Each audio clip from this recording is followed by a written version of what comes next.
How to recover deleted WhatsApp messages. Hello everybody, welcome back to the channel. Today I'll guide you on how you can recover deleted WhatsApp messages. Now it's quite simple and quite easy, so let me guide you through. First, open up the WhatsApp and you'll get an interface like this. Now what you want to do is tap on the three dots option that you'll find at the top right corner of the screen there, and then head on to settings.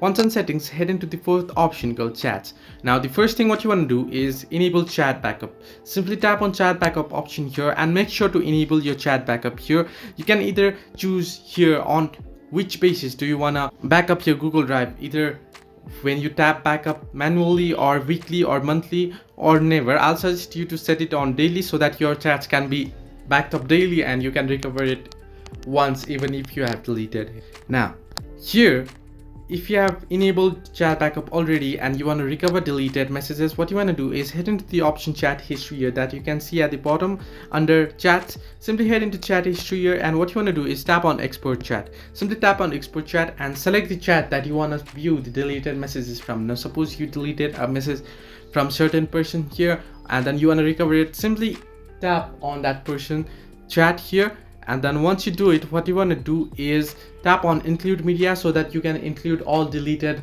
pictures and videos as well and audio files as well. Simply tap on include media, and this way you'll get various options to export your chat to. Now you can see various options. If you just want to read it, what you can do is simply export it to Google Drive, and on Drive you can open it up and view your chats there. However, if you want to share it with someone on Telegram, WhatsApp, Viber, you can share it through here, or Gmail as well. So this way you can view or recover deleted messages on WhatsApp. Hope this helped you. Do like and subscribe, and do not forget to leave a comment down below if you have any further issues.